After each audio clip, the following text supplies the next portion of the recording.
have our first speaker of the afternoon, Laur Weeks. So Laur Weeks is a wardrobe stylist, she's a fashion journalist, and an agency model in New York City.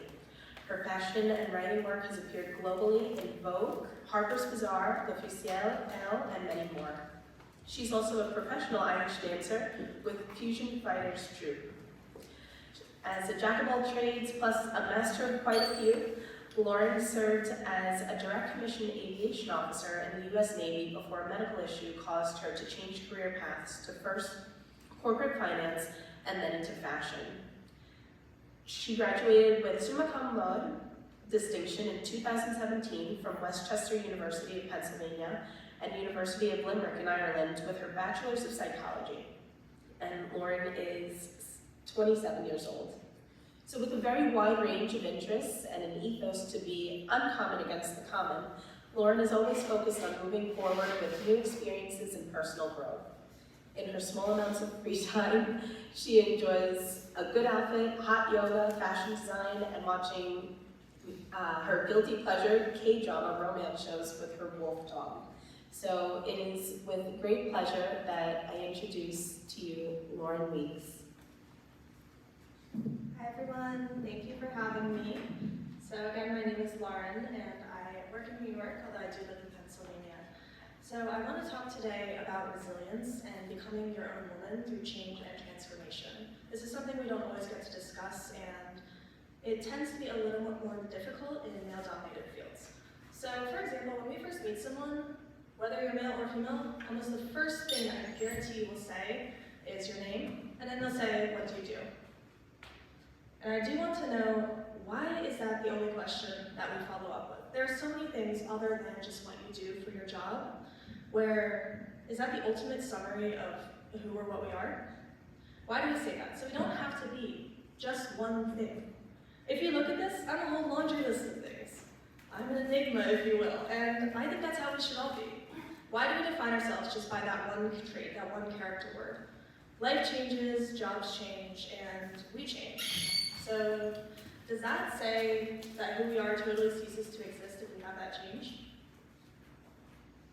From childhood, you're always asked, what do you want to be when you grow up? Who do you want to be when you grow up? And it's fine if you say marine biologist, that was always my go-to. It's fine if you say literally any job in the world.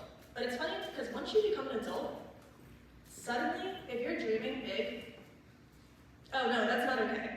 You can dream big, shoot for the stars, they say when you're a kid. Then the second you turn 18, suddenly it's, oh, not that big.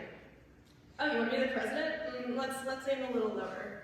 Oh, you have big ambitions, big goals, big dreams. You want to be the CEO of a company. You want to be the best at what you do. Let's be realistic. Like, oh, there's a long road to that. There's a really roundabout path. Be logical. But why? What changed from when we were a kid to when we were an adult, where suddenly it's not cool to dream big? And why can't we reach those dreams? Where did that support system go? So think about what you wanted to be when you were a kid. Is that what you do now? Probably not. But did you have that same support for when you were in first grade and you said, oh, I want to be the president when I grow up? If you said that now, people would probably think you're nuts. There can only be one president, they say, but why? Why do we have to limit ourselves just because we grew up?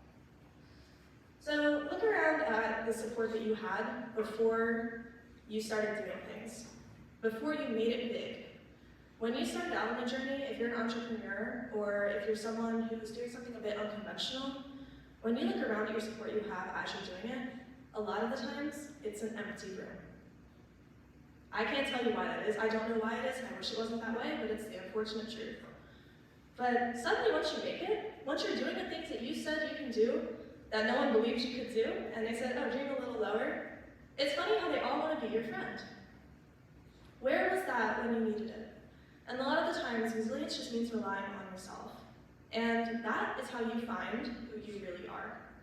When there's no one else to judge you, to look around and lean on, to peer pressure you, to base yourself off of, turns out, when all you have is yourself, you find out who you are real quick. And change is your friend, but sometimes we don't want it. And sometimes we need to learn that it's our friend as well. There's so many ways to support each other, and not all of them cost money. If you're owning a business, it doesn't mean that you have to buy out their entire stock of product. Sometimes it's just sharing a post. Maybe it's checking in with someone. How are we doing? What are you looking forward to this year? What have you done recently? Wow, you're speaking at the Rotary Club today? That's really cool. But we have to take a step back and remember to check in on our friends and the people that we do support so they feel that, because a lot of the times it is an empty room when you're working by yourself. As ambitious people, especially women in male-dominated fields or in the creative industry, and my friend who's here today will vouch for that, we need to rely solely on ourselves, because we don't have that. So in fashion, for example, a lot of the time I get, you're too big, you're too small, in the same 30 minutes. Oh, I don't like your look. Oh no, you're not what we're looking for, you're not experienced enough. You get rejection time and time and time again, and that can really beat you down. In the military, I had the same thing. I was one of 3 women on base, and number one, everyone assumed, oh, you can't be straight because you're one of 3 women on base and the other 2 are into girls, so you must be as well. Where did that come from? We didn't even talk about this. This is a professional environment. Why are you suddenly talking about my relationship status, first off? And, oh, you have different standards. You have to do less push-ups than us. You're not as good as us. Well, it's a male field, so just do what you can. Well, you didn't even ask me how many push-ups I can do, first of all. So there's all of these assumptions that come with this in a lot of these male-dominated fields. And it shouldn't be that way, but unfortunate reality is that it is. In corporate life as well, if you look around the executive board, I assisted one of only 2 women on our global Dutch bank financial board, and there were probably 30 executives. But my boss was one of 2 women. And she was always noted as one of 2 women. Why isn't it 1 out of 30? She has to have this distinction of, you're female, congratulations. You're in a position of power, congratulations. Because you're a girl. Why is it a token reminder? But again, it's an unfortunate reality. And there's nothing that we can do to change that, other than just keep doing our job. And one day hope that people will stop designating it as a token. But why should you listen to me? What do I know? You have a list of facts about me, but why should you listen to me? Well, you should listen to me because from when I was a kid, I was recruited to be white-collar crime for the FBI in 8th grade. I have never failed anything until very recently. And that's a really weird thing, to go through school, be straight A's, be captain of every sports team, president of every club. Everyone's telling you, good work, good work, good work, here's a gold star. And then I went into the military. The fastest way to the FBI portion I was looking at was through the military. When I was in the military, I lost 2/3 of my blood cells due to a random medical reaction. As most of you probably know, your blood is pretty important to your body. It carries oxygen to your brain, which is kind of the pilot of the whole system here. So I couldn't stand up without passing out. I couldn't most certainly fly planes, which is what I went into the military to do. I had planned the next 50 years of my life out, basically until the grave. And what happened was suddenly I was told no. For the first time in my life, I couldn't do something. And this was not a, oh, well, if you work harder, if you round about it, maybe who do you know who can help?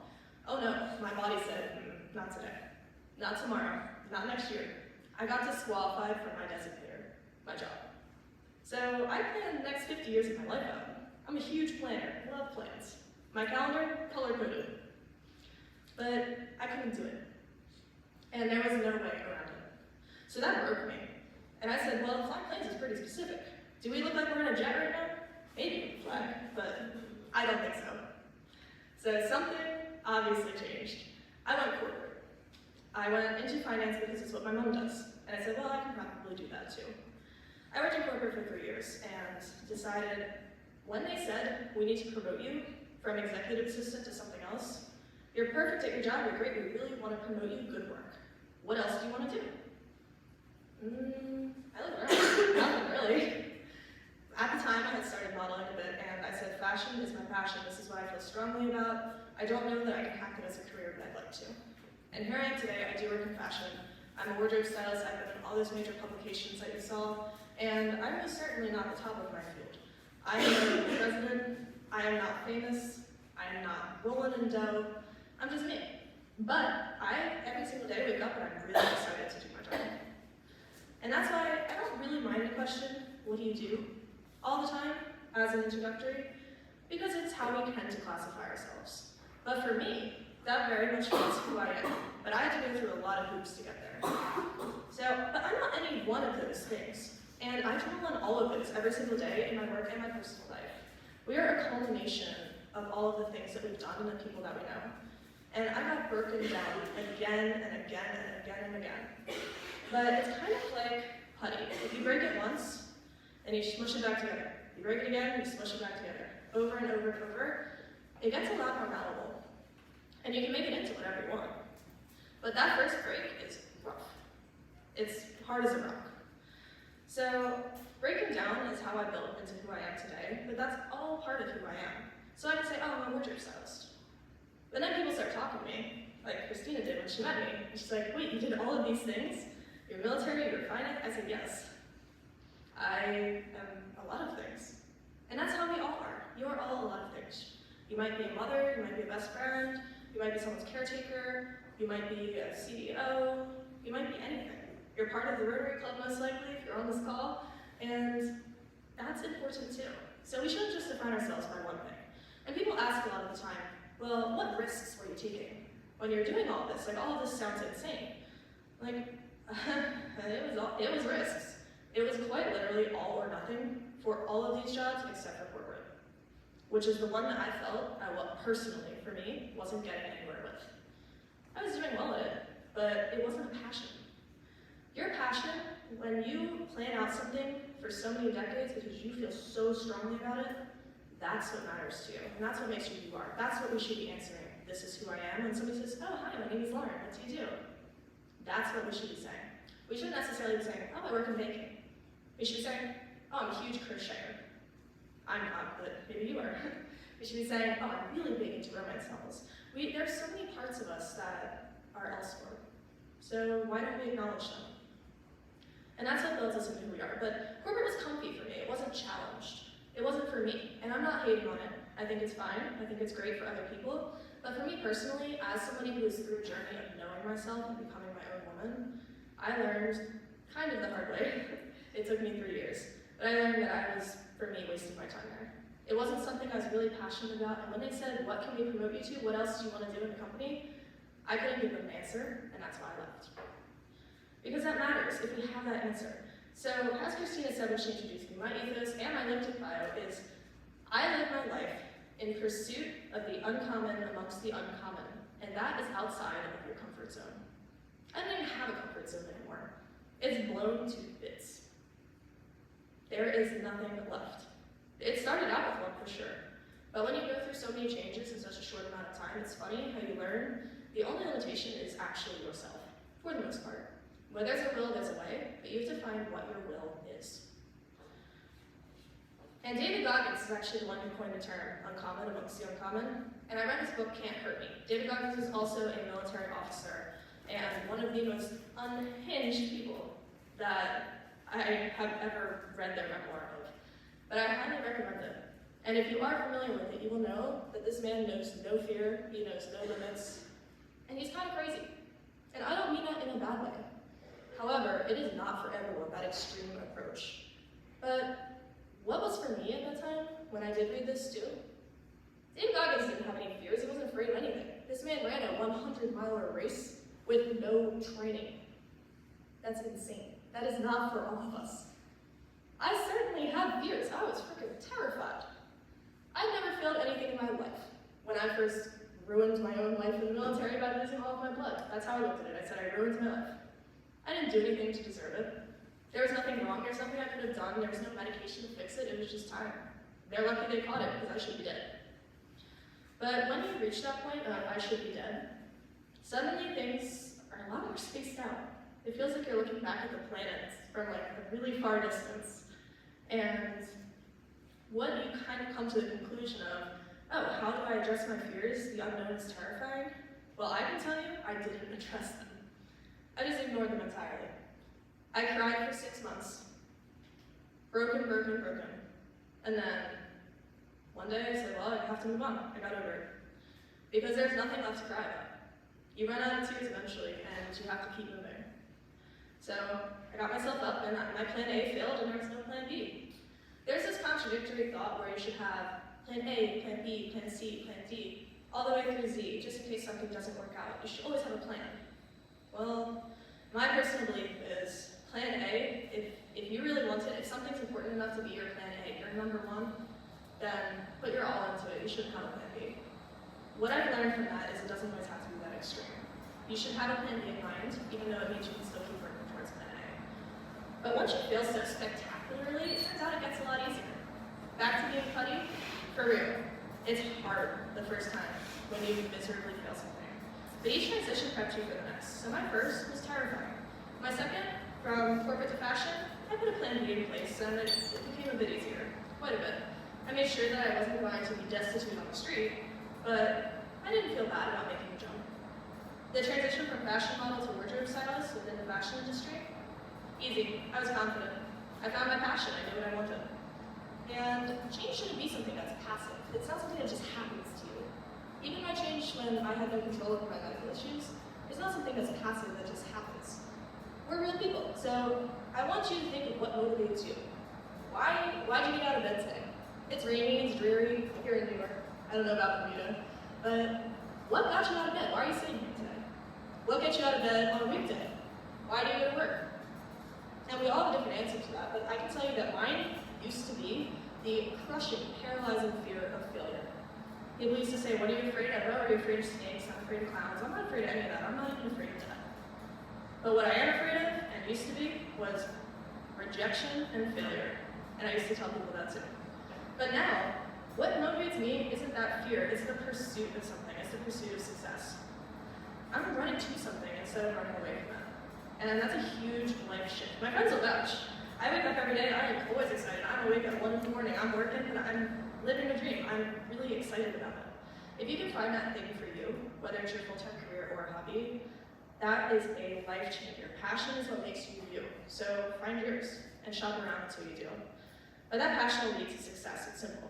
When you love it, you'll work hard at it, you'll do well at it, and people will notice. But if you don't actually like something, you won't be great at it. And I wrote this speech, and as I was writing it, I realized, by accident, lack of passion is what caused every single major career shift that I had. When I left the military, they said you can do another job and come back in a year. And I quietly took the back door out because they disqualified me from planes. And that was my passion. I couldn't do it. I didn't want to be on a ship. So I left. Corporate, they said, what do you want to do next? I didn't really want to do anything. I interviewed for a few things and I got offers and I said, I don't really want to devote my life to this. So I left. Fashion modeling, same thing. I got tired of it, I left. But I found something that I'm passionate about right now, and that is wardrobe styling. And I'm willing to work for free. I'm willing to work on passion projects. I'm willing to work with friends, but that's because I don't look at this work. So I'm living my version of success. Am I rich now? Am I famous more than I'd like to be, but not really. And am I even popular? It depends who you ask and what they want from me, for the most part. But before I tell you mine, I want you to think about what your definition of success as well. There's an Oxford definition, sure, but it means something different to everyone. Mine used to be being rich. I wanted a lot of money when I was in corporate. And there's nothing wrong with that. Lots of money can get you lots of things. Then I changed it to I wanted to be acknowledged, I wanted to be rewarded for my accomplishments, and I wanted a literal gold star. Like I got all through kindergarten, all through 8th grade, high school. I wanted awards, I wanted stars, I wanted recognition. And if you are familiar with the military, when you're an admiral, you get a gold star. I wanted to be an admiral, one of the first female admirals in the United States military. I didn't get that. I wanted to climb the ranks, couldn't do it. But now it's doing my dream job, and it's working as a form of enjoyment rather than a form of torture in prison. I don't want to wake up on a Monday and be like, ew, it's a Monday. I love Mondays, and I really do. I say that with no hesitation. It's a fresh start, it's fun, it's fresh. Like, what are we doing this week, guys? But if you're in a job you hate, you're not going to feel that way. So find your passion. But not everyone does feel that way. It can be a lonely road. For example, my family doesn't support me. They say I'm a failure. My friends are on the fence sometimes who aren't in the industry, they don't understand, and it can be difficult to talk about my job or why I'm so passionate about it when it doesn't pay that much for people who are not in the industry, and anyone who is in the creative field will vouch. Again, my friend knows that one. But everyone has two different definitions of success. I can't force my definition on someone else.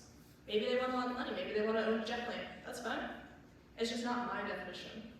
But I want you to realize not everyone will agree with you, and some people say you are a failure. Whether you wake up miserable for your job, in my opinion, that's failure. I don't care how much money you make. But other people, that's their dream. So everyone's dream is different, but it's your life, not theirs. And becoming your own woman and resilience, or even becoming your own person in general, what matters is how you feel. And I think we all need to make sure we check in on that every so often, because it's a tough world, and you can definitely lose sight of it.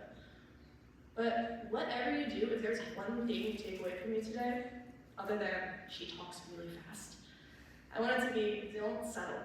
Do not settle, please. Tattoo it on your forehead, your forearm, whatever you have to do to look at it all the time, put it in your mirror. Do not settle. Let multiple things define you, because you are a culmination of multiple things. You're not some financial term or military acronym or some fashion brand from a designer. You cannot be defined like that. I can't say, oh, I'm Laur, I'm a wardrobe stylist. I'm really chatty and I really like Korean dramas. But I'm so much more than that. And if you start talking to people, that's how you make friends. You might hate somebody when you first meet them, and they might be your best friend later, because there's so much to a person other than what we initially see.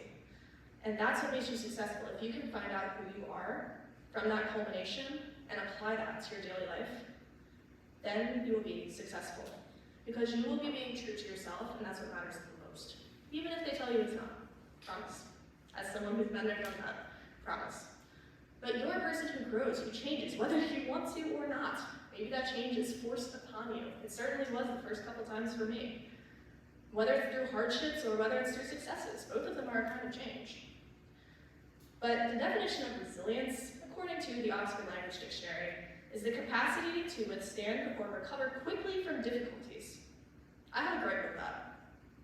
I didn't recover quickly from any difficulties, and here I am talking to you about resilience. So, who says it has to be quick? Number one. Number two, who says it even has to be difficulties? We have all sorts of definitions of hardships. We have all sorts of definitions of success, and both can equally be difficult to take within yourself. Success is not always easy either, and it is most certainly a change. So resilience itself is so much more than that, same as you are. It can't be easily defined, but if I had to try to put it for words, I would say resilience is finding yourself, and that's your own form of success, regardless of what ground you're on, whether it's rocky or it's stable. It changes. Whether that's what support you have, maybe it's none, maybe it's the support of everyone in this room, maybe it's the support of the whole freaking country. It changes. Do one wrong thing, and suddenly it's funny how you lose a lot of it. But you have to be able to rely on yourself. And resilience doesn't matter what you do. You can change, you are allowed to change. Whether you want to or not, you are allowed to, and that's what makes you you. So keep pushing towards whatever success means to you, but don't lose sight of yourself and your passion is what you're doing it. It's easy to. It's easy to get blinded. It really is. But you are allowed to be true to yourself. And like I said, if there's one thing I tell you today, please do not settle. I don't care what everybody's saying you should be doing. I don't care what everyone thinks you should be doing. Maybe everyone's saying you're a failure. I got told I was a failure yesterday. But I don't think I am. I don't feel that way, and what I think is what I am. Renee Descartes. So, bouncing off of that, take some time today, think about what it is, why you got out of bed, and what you're going for. Like, what are you trying to do?